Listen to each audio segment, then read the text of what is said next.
Queridos, eu quero compartilhar uma palavra com a igreja. Hoje vai ser bem breve e eu quero orar com a igreja que eu acredito em profecia. Você também? Eu sou fruto de profecia e me movo. Eu não corro atrás de profecia, se bem que hoje eu estou bem mais esperto quanto a elas, né? Mas eu digo assim, eu não fico correndo atrás. Tive um tempo que eu fugia delas. Mas tenho entendido que Deus se move através das profecias. Se nós formos entender a Bíblia, no Antigo Testamento você vai encontrar um verso que diz que Ele não falará nada, não revelará nada, sem antes falar com os seus servos, os profetas. Deus não faz nada na terra sem falar com os profetas antes. E apesar dessa palavra estar muito explícita, as pessoas não conseguem compreender muitas vezes isso. E olha só, se o Senhor não faz nada na terra sem falar com os profetas, isso não significa que Ele não possa fazer, mas significa que Ele deseja fazer através de. Isso é uma grande diferença. Não é que eu não, como Deus falando, né? Como Deus, se eu não falar não acontece. Não é essa a situação, mas Ele escolheu falar as coisas através dos seus profetas para que acontecesse. E, apesar de que está escrito lá em Hebreus que havendo Deus outrora falado de diversas maneiras aos pais pelos profetas, hoje Ele falou a nós por meio do Filho. E aí algumas pessoas dizem assim, viu? Cessou o período profético. Porque Deus outrora falou pelos profetas, agora Ele fala pelo Filho. Só que eu quero dizer para você que em Apocalipse vai dizer que o Filho é o Espírito da profecia. Queridos, isso quer dizer então que antigamente precisava de um profeta para você ouvir a voz. Agora, o que mudou em Hebreus é que o profético vem através do Filho. E o Filho habita em você, diga amém. Então você é o alvo não apenas das profecias de Deus, mas da ação profética nessa terra. Diga alguma coisa para o lado do Senhor, você está entendendo o que eu estou falando? Você é o alvo do que Deus quer trazer na terra, mas também você é um instrumento profético nessa terra. Através de você, pelo Espírito de Cristo em você, Cristo em nós, a esperança da glória, no abrir da nossa boca, nós podemos profetizar. E a profecia, você precisa entender que tem um ofício profético, onde a pessoa ela é chamada exclusivamente, assim como um ofício pastoral, integralmente, e ele se move nisso. O ofício apostólico, apesar de a igreja ter confundido muita coisa no apostólico, mas os 5 ministérios são reais e são funções mais espirituais, na minha opinião. Digo na minha opinião porque não vou aqui aprofundar e trazer bases para vocês nessa noite, para que você não fique pensando, mostra aí pastor, que eu sempre tenho que dar um monte de texto, né? Hoje eu não vou dar, mas assim, então vou dizer que é na minha opinião, mas embasado na Bíblia, que os 5 ministérios eles são mais espirituais, na verdade, do que funções terrenas, posições da igreja.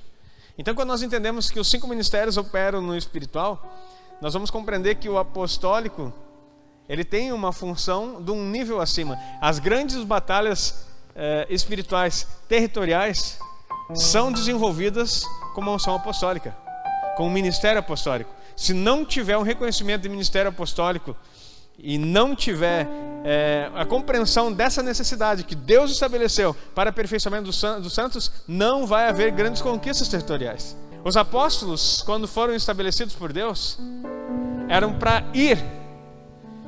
E esse ir não era simplesmente Jerusalém, Samaria, Judeia, Samaria e até os confins da terra. Um avanço territorial. Então, queridos, nós precisamos entender que o apostólico mexe nessa função. O evangelista, eu não vou pegar na ordem aqui, mas conforme eu vou lembrando, porque isso aqui que eu estou falando não tem nada anotado aqui, querido, só para falar para você. O evangelista, ele já milita numa outra área. Ele não é um avanço territorial, de conquista territorial. O evangelista, ele é um avanço no território onde ele está, local. O evangelista, ele vai na frente limpando territórios espiritualmente falando. Ele opera maravilhas, sinais. E também através do evangelismo, há sempre uma pitada de todos misturado, Mas o evangelista ele está mais nessa parte de evangelizar, não no sentido, você aceita Jesus? Amém, sim. Vamos orar por você, faz a oração de salvação, glória a Deus, mais um. Esse evangelismo não serve mais para o tempo que nós estamos vivendo, queridos. Não estou dizendo que ele é errado. Ele é o princípio do evangelismo. Antigamente contabilizávamos, inclusive nas grandes cruzadas evangelísticas, quantas pessoas levantavam a mão, contavam e depois faziam os números. Tantas pessoas aceitaram Jesus. Não dá mais. O evangelista ele vai fazer uma libertação, ele vai batizar, ele vai fazer a pessoa se organizar. Está pronto? E aí foge-se da nossa esfera de compreensão. E tem muita gente que hoje, no tempo presente, ele ainda está com aquela ideia que evangelista é assim, ó, ganhei para Jesus, ok, sai correndo, que vem um pastor agora e se vire. Você ganha, você consolida, você batiza. Você faz ele ter compreensão. Você explica a palavra. Atos 8. Felipe e o eunuco, evangelista na Bíblia. Então, depois que ele compreendeu, a sua mente se abriu para as Escrituras, teve a libertação, porque o conhecimento liberta. Conhecereis a verdade vos libertará. Aí ele diz assim, eis aqui água, o que me impede de ser batizado? E Felipe diz, é lícito, se creres de todo o coração. Então não havia impedimento, se creio, sim, eu creio que Jesus é o Cristo. Desceram os dois à água e ele foi batizado. Então esse ministério é poderoso, queridos. E ele não deixou de existir. Hoje ele é necessário na igreja. Só que tu tem que saber onde se mover e como andar. E tudo isso faz parte da operacionalidade do reino de Deus. Um reino não age sem esses ministérios.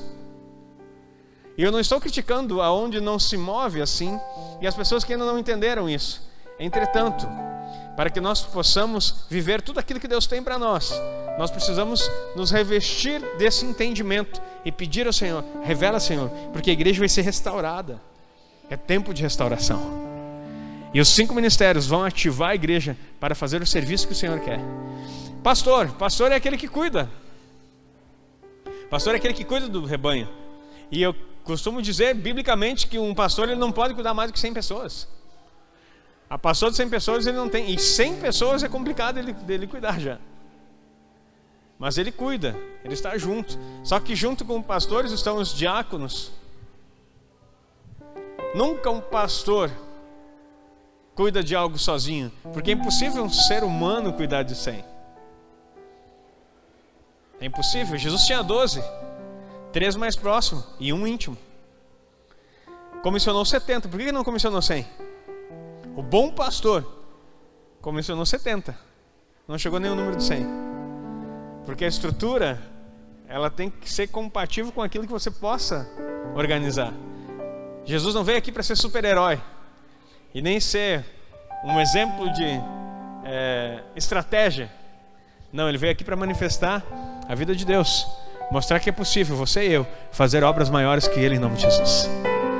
É isso que ele quis mostrar. Então o pastor ele vem dentro desse ministério organizar isso. Ele cuida das pessoas, ele arrebanha, ele traz para perto, ele cuida das feridas, ele levanta equipes ministeriais, diáconos, que o nome que você quiser usar. Levanta também, apesar de ter uma discussão entre presbítero não, os anciãos da igreja, que também é chamado presbíteros, que algumas pessoas querem colocar isso numa forma de escada de função. Mas os presbíteros são aquelas pessoas que vão estar junto com o pastor para ajudar a cuidar do rebanho. Quem cuida deles é o pastor, não é o mestre, não é o apóstolo, não é o profeta, não é o evangelista, é o pastor. Então nessa função pastoral a gente começa a cuidar e ver, toda vez que a gente fala de uma célula, de uma pessoa que está cuidando, de um grupo de pessoas, ele tem uma função pastoral, porque ele ajuda a verificar as necessidades do rebanho. Então, a função pastoral é linda, é um dos ministérios que o Senhor organizou. Mas também precisamos estar atentos para a função do mestre. Mestre é aquele que ensina. E os pastores podem acumular 2 funções, pastores e mestres. Falei já, preguei sobre isso. Pastores cuidam, mestres ensinam a sã doutrina. Porque não basta você conhecer a Bíblia, você precisa mergulhar no conhecimento e na revelação do Senhor. Porque quando você tem um mergulhar no conhecimento e na revelação da palavra, você vai ficar atento àquilo que eu falei essencialmente. O mestre prepara o caminho para que o profético seja compreendido. E não estou falando, tem várias outras ordens de manifestação, mas estou falando nessa. Se você não tem uma sã doutrina, se você não consegue olhar para a Bíblia do jeito que ela está falando, qualquer um pode te dar uma profetada nesses dias. E você vai se perder no seu rumo. Porque a profecia, ela parte da palavra e não ao contrário. A profecia alinha você com a palavra, melhor dizendo. E não você procura uma profecia para alinhar a sua vida.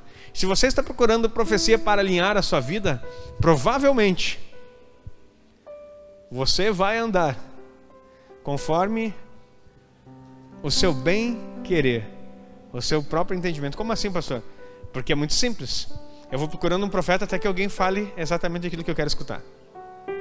Agora, se a palavra falou comigo e eu fico em dúvida, sou confrontado, aí vem o profético, querido. No momento que você menos espera, você estava até relutante com aquela palavra, você não queria aquilo ali. Aí vem o profeta e diz assim: eis que te digo. E fala exatamente o que tu não queria ouvir, sem nunca ter te visto, sem nunca saber de onde tu veio, e alinha você com aquilo que Deus já tinha falado no teu coração e você estava resistindo, ou confirma aquilo que Deus já tinha dito e vai dizer: ó, é assim mesmo que você deve prosseguir. Toda essa função dos ministérios é para você entender o tempo que vivemos hoje. Hoje nós precisamos estar conectados com o profético. E dentro desse profético, nós precisamos estar muito atualizados ao tempo que nós vivemos. Queridos, então, se nós não prestarmos atenção no que estamos vivendo hoje, nós não vamos conseguir reconhecer. E eu vou dizer algo para vocês, que o espírito de engano, ele vai vir misturado nos últimos tempos. O tempo que estamos vivendo é tempos proféticos e tempos finais. Eu quero dizer para você, tenha isso na sua cabeça. Vivemos tempos proféticos e tempos finais da igreja na terra. Está entendendo isso? Pastor, quando acaba? Não sei. Mas eu quero dizer para você, não passará essa geração sem que tudo isso aconteça. Não vai passar essa geração sem que tudo isso aconteça. Qual geração? A geração que viu a figueira brotar. A geração que viu ressurgir Israel. E o que está acontecendo? Queridos, eu quero falar algo. Eu disse: Deus, o que eu falo hoje? Porque eu estou angustiado desde o início da manhã. Eu estou com uma opressão. E é espiritual, queridos, desde o início da manhã. E fui pesquisar, eu sou uma pessoa que fica olhando assim, ó. Eu vi profecias durante essa semana de 5 países fora daqui, falando a respeito do destino do nosso Brasil. E eu vi 5 profecias de pessoas dizendo que o nosso país, gente que nunca viu. Quem conhece o profeta Tony Calhados da Angola? Gente, o que é aquilo? O cara lá na Angola falar aquilo lá cirurgicamente a respeito do nosso país. E eu digo assim: meu Deus, é Deus falando nas nações. Sabe por quê? Porque o Brasil vai ser o último avivamento da terra. Vai ser o celeiro das nações. O nosso país, queira ou não queira, ele vai andar no princípio. E esse culto de hoje, nós vamos selar com ceia palavras proféticas aqui. Porque não dá mais, queridos. E quando eu comecei a ver aquela apuração dos votos, começou a me dar uma angústia. Porque eu digo, isso é um espírito de confusão na nossa nação. É um espírito de cegueira. Porque assim, as pessoas vendo com tudo que está, a legenda que se propaga, as coisas diabólicas que se falam. E eu não estou falando aqui, queridos, de esquerda e direita, estou falando do mundo espiritual. Pelo amor de Deus.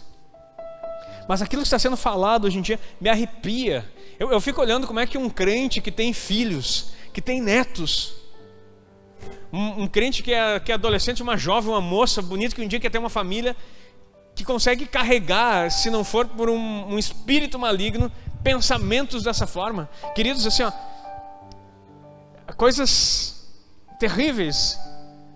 E aí eu vendo aquele número de pessoas, queridos, quando eu vi o nosso Rio Grande do Sul, eu não tenho orgulho gaúcho, mas tive orgulho do nosso estado. Rio Grande do Sul, Santa Catarina e Paraná, parabéns. Está começando uma libertação. E é do sul do Brasil que vai começar uma libertação para todas as nações. Eu espero.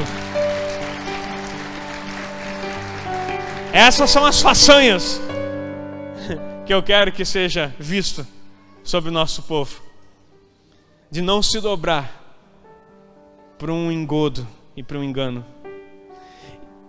E queridos, agora você já votou? Eu posso falar o que eu quiser aqui, porque não vai mudar. O pastor está induzindo a votar e não sei o que, querido.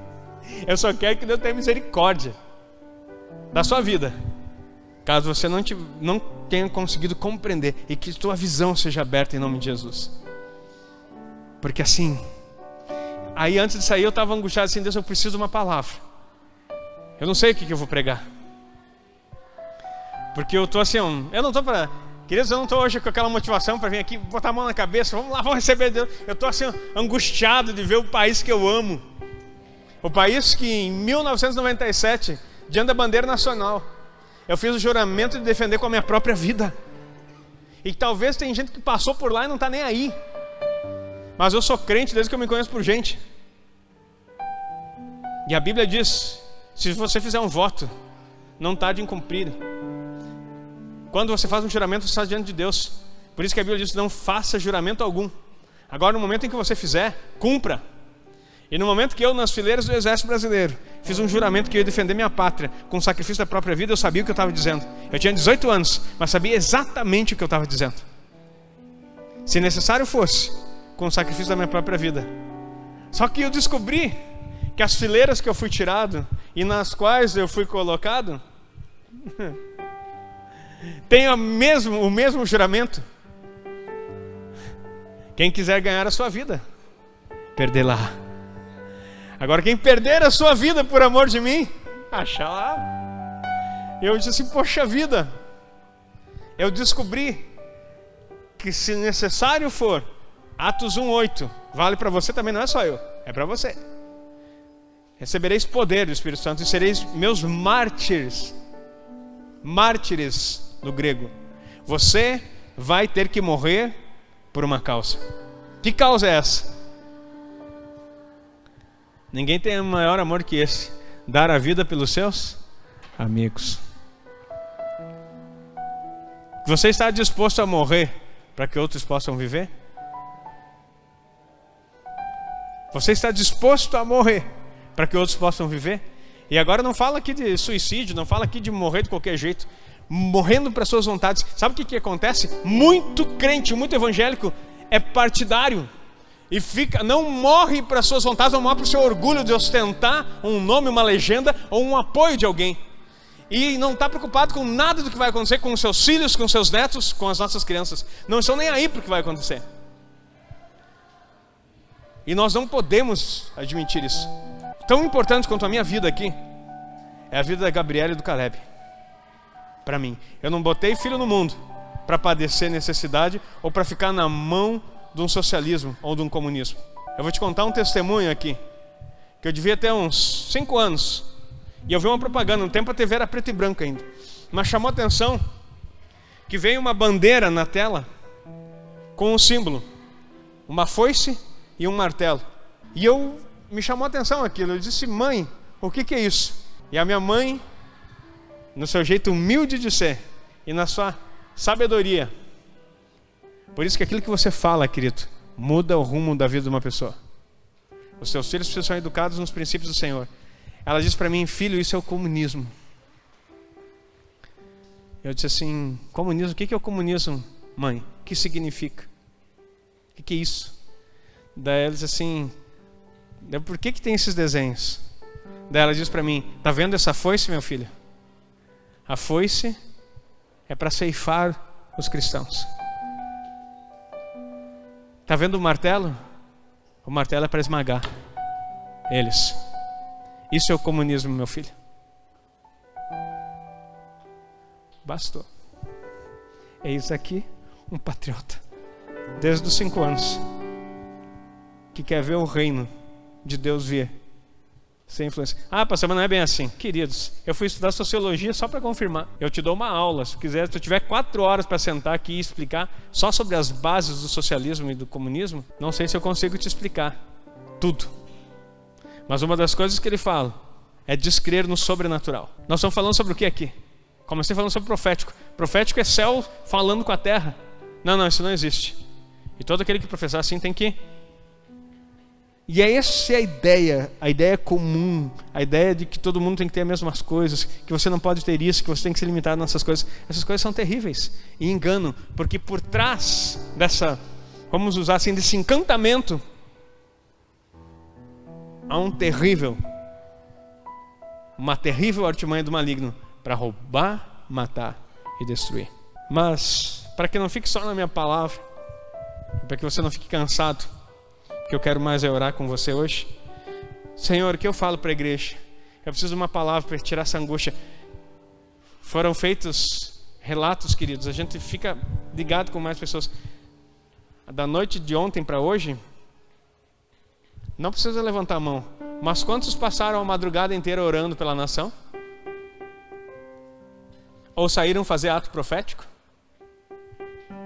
Ou saíram tocar chofar na madrugada? Ou oraram e fizeram declarações proféticas, abriram a Bíblia e declararam sobre a nação. Pois deixa eu te dizer, teve um povo que fez jejum, que passou a madrugada em cemitério, comendo e fazendo sacrifícios. Vou deixar só com sacrifícios, para não se escandalizar. Pagando altos valores em bruxaria e feitiçaria, para que o governo do justo não se estabeleça nessa terra. E a igreja do Senhor fala a seguinte frase: Deus é Pai. Vamos entregar tudo nas mãos de Deus. Jesus não desceu para votar aqui, querido. É o teu dever como cidadão. Não, mas o que Deus quer, Ele vai fazer. Os céus são os céus do Senhor, e a terra Ele deu aos filhos dos homens. É nós que fazemos. Pastor, não estou gostando dessa mensagem, eu queria uma coisa mais aleluiada. Pois é, mas eu preciso falar exatamente o que está no meu coração, o que o Espírito Santo está dizendo. Não se trata mais de partido ou de governo, se trata do futuro da humanidade. É para se dar onde? O Brasil todo, o mundo todo está olhando para o Brasil nesse dia. O mundo todo está olhando. E declarações de diversas pessoas assim, você não tem noção. E quantos vídeos eu assisti? E o pessoal dizendo, Brasil, você é a esperança. Pessoal falando, pessoas que estão aqui de Cuba, da Venezuela, da Argentina, que vieram para o Brasil, implorando, fazendo vídeos na internet, implorando, Brasil, desperta. O país de vocês é maravilhoso. Um venezuelano chorando, dizendo assim, por favor, não deixe a esquerda ganhar nesse país, porque nós tivemos que comer os nossos cachorros. Eu tenho 2 lá. Pastor, mas esse discurso não é assim. Queridos,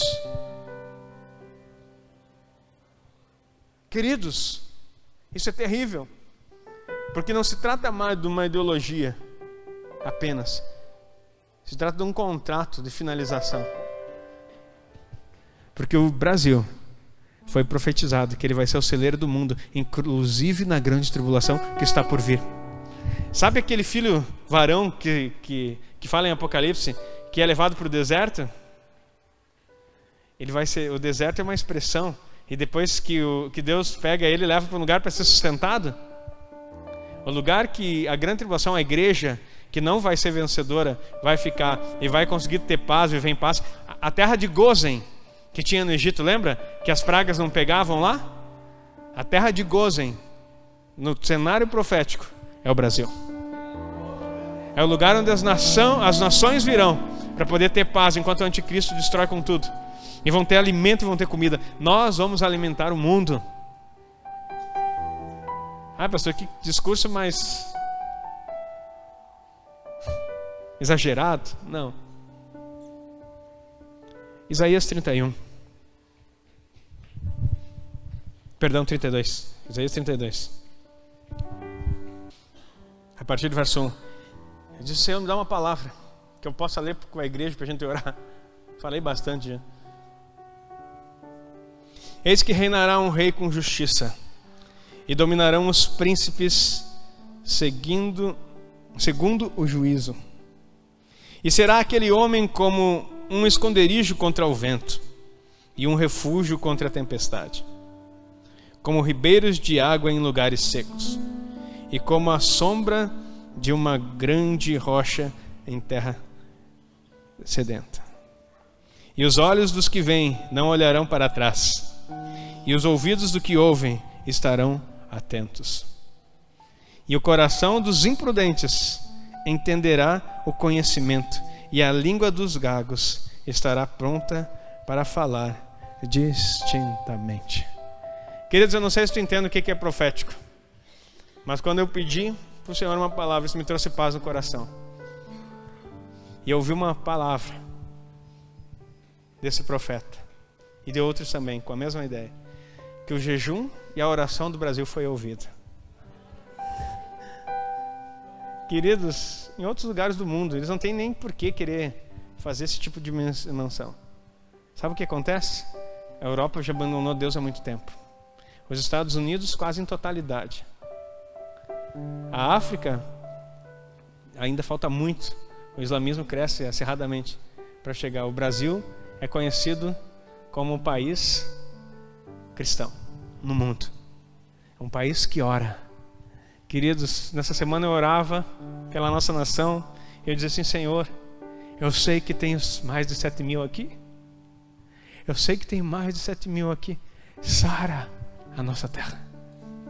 Sara a nossa terra. Eu não sou um Elias aqui. Tem mais de 7 mil que não dobraram os joelhos para Baal. Senhor, honra. E aí eu lembrei de Deus falando com Abraão: se tivesse um justo, ele não destruiria Sodoma e Gomorra. Eu disse: Senhor, tem mais do que um justo aqui. Tem mais do que um justo nessa terra. E tem povo orando, jejuando. E aí quando eu vi aquela profecia dizendo: o Senhor recebeu o jejum e aceitou as orações. Eu quero dizer para você, não vai ser fácil, para que ninguém fique dizendo que eu já sabia, ou achando que se trata de pessoas. Não se trata do presidente. Nunca se tratou. Porque se for falar em postura, em conduta, eu não posso dizer que ele me representa. Mas agora, o princípio que ele defende é aquilo que eu vivo e respiro: Deus, pátria e família. Se você se incomoda com isso, querido, você não é meu inimigo. Você é alvo das minhas orações, para que o Espírito do Senhor e de revelação constranja, porque o Espírito de Cristo habita em você, vai te constranger. É impossível que não constrange e não mude o seu pensamento. Essa palavra de Isaías 32, do verso 1 ao 4, é a declaração profética dessa noite. Finalizando sobre o profético, não é uma revelação futura apenas. Pode ser uma declaração do agora. Porque uma palavra profética lançada na terra não volta. Não tem como voltar vazia. Tudo que é profetizado vai se cumprir. E eu lembrava, com toda essa turbulência e essa opressão, que eu vi uma opressão maligna em tudo isso. Aí eu comecei a lembrar das promessas que tem para a minha vida. Das promessas que foram lançadas sobre minha filha. Há pouco tempo ela recebeu a profecia lá em Carazim. A promessa que foi dada em 2011 para essa igreja. Eu digo que não tem como isso não se cumprir. Mas quem colabora e legitima e fortalece e estabelece isso é a igreja do Senhor, diga amém. Porque onde 2 ou 3 estiverem reunidos, Ele está presente. E toda palavra por 2 ou 3 testemunhas, tudo é confirmado. Você é testemunha nesse lugar? Que o Senhor te abençoe e te guarde. Que o Senhor faça resplandecer o seu rosto sobre ti e te dê a paz.